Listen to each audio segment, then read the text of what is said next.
आज की इस वीडियो में स्पेशली मैं आपको बताने वाला हूँ यूपीआई ट्रांजैक्शन प्रॉब्लम के बारे में। देखिए गाइस, आप जब यूपीआई ट्रांजैक्शन करते हो तो आपको पता ही होगा, जब भी यूपीआई ट्रांजैक्शन करते हो तो आपको फेल्ड आ जाता है।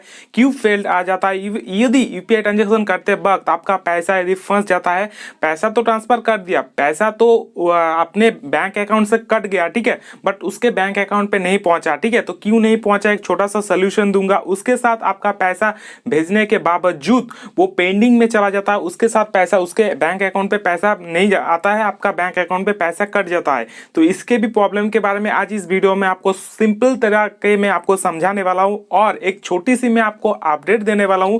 जैसे कि लिए एक दिन में कितना आप ट्रांजेक्शन कर पाओगे, चाहे वो फिजिकल बैंक हो या चाहे पेमेंट बैंक हो, एक दिन में कितना आप यूपीआई ट्रांजेक्शन कर सकते हो और रिसीव कर सकते हो। रिसीव तो आप अनलिमिटेड टाइम कर सकते हो, वो कोई फैक्टर नहीं रखता है।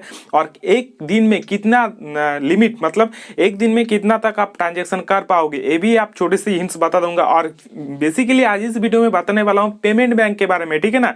पेमेंट बैंक के जो सब लोगों का बहुत सारा कमेंट आता है, देखिए गाइस, जो मैं अपडेट में आप इस वीडियो में बताने वाला हूं शायद ही आपने सुना होगा, ठीक है ना। तो मेक श्योर कीजिएगा इस वीडियो को पूरे अंत तक आपको देखना होगा। काफी समय तक ये भी मैंने देखा है, जब भी आप बैलेंस चेक करने के लिए जाते हो तो अनअवेलेबल बता देता है। तो क्यों ऐसा करता है, ठीक है ना। अनअवेलेबल, बैलेंस चेक नहीं कर पाते हो, पैसा नहीं किसी को भेज पाते हो, तो बहुत सारा ऐसा कंडीशन आपने फेस किया ही होगा। तो ऐसा क्यों प्रॉब्लम को फेस किया कर रहा है, तो कब कब इसका प्रॉब्लम दिखाई देता है, वाकई सर्वर का प्रॉब्लम है या बैंक की तरफ से कुछ आए होंगे, कुछ अपडेट है, या कुछ बैंक की तरफ से कुछ भी प्रॉब्लम है, वो प्रॉब्लम हो सकता है। तो क्या कुछ प्रॉब्लम है, चलिए आप इसी छोटी सी वीडियो में आपको सिंपल तरह से डिस्कस कर देते हो, ठीक है ना। और बहुत सारे कुछ अपडेट पाने के लिए चैनल को भी आप सब्सक्राइब कर सकते हो, और वीडियो यदि थोड़ा सा भी पसंद आता है ना तो एक लाइक भी कर सकते हो फ्री फोकट का। तो गाइस, एट फर्स्ट मैं आपको बताने वाला हूँ इस प्रॉब्लम शुरू कब से हुआ था। देखिए गाइस, इस प्रॉब्लम शुरू हुआ था 28 सितंबर 2020, ठीक है ना। 28 सितंबर से इस प्रॉब्लम को शुरू हुआ था। देखिए गाइस, प्रॉब्लम क्या है मैं आपको बता देता हूं। जैसे कि लिए मैंने जब पेमेंट पैसा जो भी मैं बताऊंगा प्रूफ भी साथ ही साथ आपको दिखाऊंगा, ठीक है ना। तो देखिए गाइस, 28 सितंबर से इस प्रॉब्लम स्टार्ट हो गया था। कुछ मैं आपको प्रॉब्लम बता, बेसिकली प्रॉब्लम आया था अमेजोन की तरफ से, ठीक है। ऑफर निकल के आता है, जैसे कि आप किसी भी रुपए का भी सेंड मनी करते हो, जैसे कि 1 रुपए का भी सेंड मनी करते हो तो उसके लिए अप टू 100 रुपए तक कैशबैक मिल जाता है। अमेजोन की तरफ से कुछ ऑफर है। और आप 1 रुपए का स्कैन पे करते हो तो उसमें भी अप टू 100 रुपए तक कैशबैक मिल जाता है। ये अमेजोन का ऑफर है, ठीक है ना। तो दिन में आपको 2 ट्रांजेक्शन कर रहे हो, कितने का ट्रांजेक्शन कर रहे हो, 1-1 रुपए का करके ट्रांजेक्शन कर रहे हो। देखिए गाइस, जब पेमेंट बैंक लॉन्च हुआ था तब इसका टर्म्स एंड कंडीशन था 1 रुपए 2 रुपए करके ट्रांजेक्शन करो, ठीक है ना। चिल्लर का कुछ प्रॉब्लम था, इसीलिए पेमेंट बैंक आविष्कार किया गया था, ठीक है ना। चिल्लर के लिए तो मतलब 2000 3000 10,000 ए बैंक के लिए तो फिजिकल बैंक ऑलरेडी रखा हुआ है। चिल्लर के लिए पेमेंट बैंक मतलब आविष्कार किया गया था। अभी बोल रहा है चिल्लर का यूज मत करो, ज्यादा अमाउंट का ट्रांजेक्शन करो, ज्यादा आप पैसा कमाओ, ठीक है ना। जैसे कि एग्जांपल के थ्रू मैं आपको बता दूं, जैसे 5000 10,000 करके ट्रांजेक्शन करोगे तो स्क्रैच कार्ड मिलेगा, फिर उसमें कैशबैक बोनस भी मिलेगा, ऐसा कुछ मिलता था। पहले आपको पेटीएम पे 1 रुपए करके ट्रांजेक्शन करोगे तो उसके लिए आपको 1-1 रुपए करके कैशबैक दे रहा था, ठीक है ना। ऐसा कुछ भी ऑफर आया था। तो अभी बोल रहा है आपको 5000 6000 10,000 करके ट्रांजेक्शन करो तभी जाके आपको 5 रुपए 2 रुपए 1 रुपए 50 पैसे करके दूंगा। तो आपको पता होगा, शायद वो मैं कंफ्यूजन ऑफर है तो उसको मैं साइड में रख देता हूं। आपको पता होगा एक बैंक पे, एक पेमेंट बैंक पे आपको 10 ही दिन में 24 घंटे में आपको 10 ट्रांजेक्शन दिया जाता है, ठीक है। पूरे मंथ पे आपको 300 ट्रांजेक्शन दिया जाता है। दिन में अभी 10 ट्रांजेक्शन लेते हो तो उसके लिए अभी प्रॉब्लम आ सकता है, मतलब 10 से ज्यादा 11 जब भी ट्रांजेक्शन करोगे तो आपको पेमेंट फेल हो जाता है, ठीक है। उसके लिए कुछ पैसा वैसा नहीं करता, पैसा कटता है तो 24 घंटे में आपका पैसा रिटर्न आ जाता है। काफी समय 1 घंटे समय लेता है, ठीक है। 1 घंटे में पैसा रिटर्न आ जाता है, 1 घंटे में पैसा रिटर्न नहीं आता है तो 24 घंटे वक्त लेता है, ठीक है ना। तो ये होता है 24 घंटे नहीं लेता तो 72 घंटे तक लेता है। 72 घंटे भी नहीं लेता तो फिर जाको आपको कस्टमर केयर में आपको कॉल करने से कुछ प्रॉब्लम का डॉक्यूमेंट्स का वेरीफाई करने के बाद वो कस्टमर केयर वाले आपको पैसा रिटर्न कर देते हैं। एक बैंक है, जैसे कि आपके पास एक पेटीएम पेमेंट बैंक है, दिन में आपको 10 ही ट्रांजेक्शन कर पाओगे।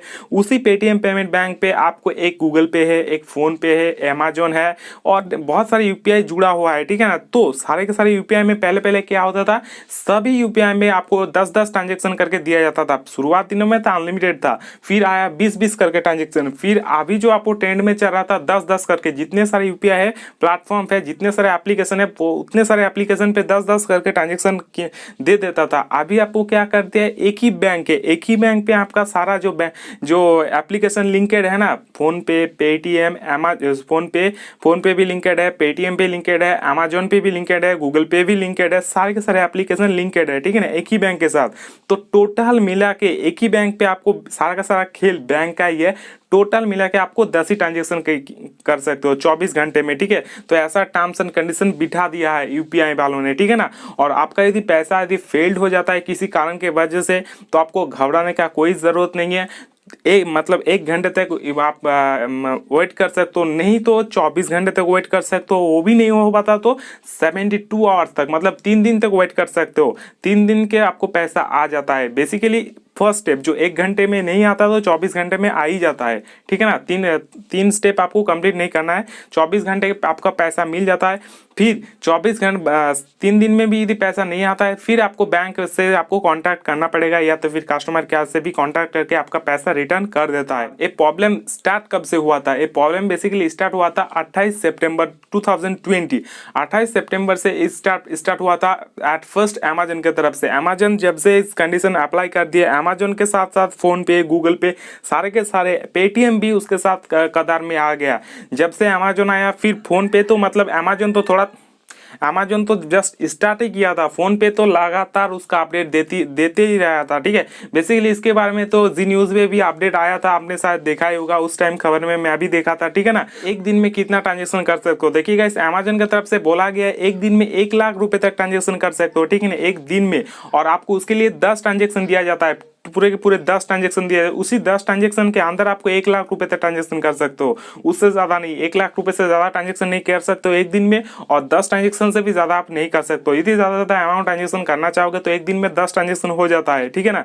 और आप 1 रुपए करके ट्रांजेक्शन करते हो। देखो गाइस, जो टर्म्स एंड कंडीशन लिखा गया है मैं वही बता रहा हूँ। जो 1 रुपए करके ट्रांजेक्शन करते हो तो उसके लिए आपको 30 दिन में आपको 20 ट्रांजेक्शन, नहीं तो आपको 60 ट्रांजेक्शन दिया जाता है, ऐसा कुछ है, 30 ट्रांजेक्शन। तो जो है मैं आपको पूरा टोटल इन्फॉर्मेशन दे दिया है कैसे आपको ट्रांजेक्शन फेल हो जाता है। टाइम तक ये भी मैंने देखा है, आप जब बैलेंस चेक करने जाते हो तो बैलेंस को अनअवेलेबल बताता है, क्यों नहीं ऐसा? सो देखिएगा, इसे बेसिकली टेक्निकली सर्वर का इशू है।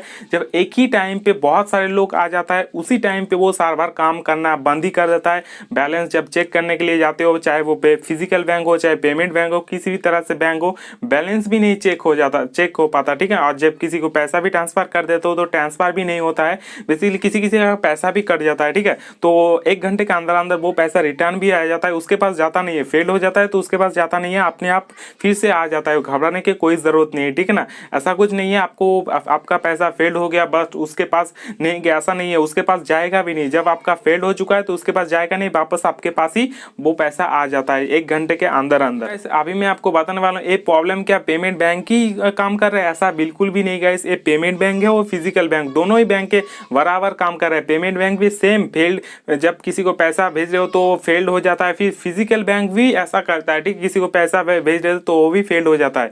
ये पेमेंट बैंक और फिजिकल दोनों ही बैंक की तरफ से अपडेट आ चुका है, और दोनों ही बैंक ऐसा ही कर रहा है। बहुत सारा रिसर्च करने के बाद ये छोटी सी अपडेट मुझे पता चला है गाइस। तो आपको कैसा लगा जरूर से मुझे कमेंट करके बताना। बहुत कुछ रिसर्च करने के बाद 3-3 घंटे मैंने रिसर्च करने के बाद कुछ अपनी तरफ से निकाला, कुछ न्यूज़ वगैरह देख के कुछ अपडेट निकाला। तो आपको कैसा लगा ये भी मुझे कमेंट करके बताना। कुछ छूट गए तो वो भी मुझे कमेंट करके बताना। कुछ भी यदि प्रॉब्लम है तो मुझे कमेंट करो, मैं आपका कमेंट का आंसर जरूर देने के लिए कोशिश करूंगा। तो आई होप गाइस वीडियो को थोड़ी सी भी आपको अच्छा लगा होगा। वीडियो पसंद आया तो अपनी तरफ से लाइक कीजिएगा ही। चैनल पे नहीं और फर्स्ट टाइम के लिए विजिट करो जरूर, चैनल को सब्सक्राइब करके नोटिफिकेशन बेल आइकन ऑल करके टेलीग्राम पे भी ज्वाइन जाना। चलिए दोस्तों, मिलते हैं किसी अच्छी और नई इंटरेस्टिंग वीडियो के साथ, तब तक के लिए खुश रहा करो यार। जय हिंद, वंदे मातरम।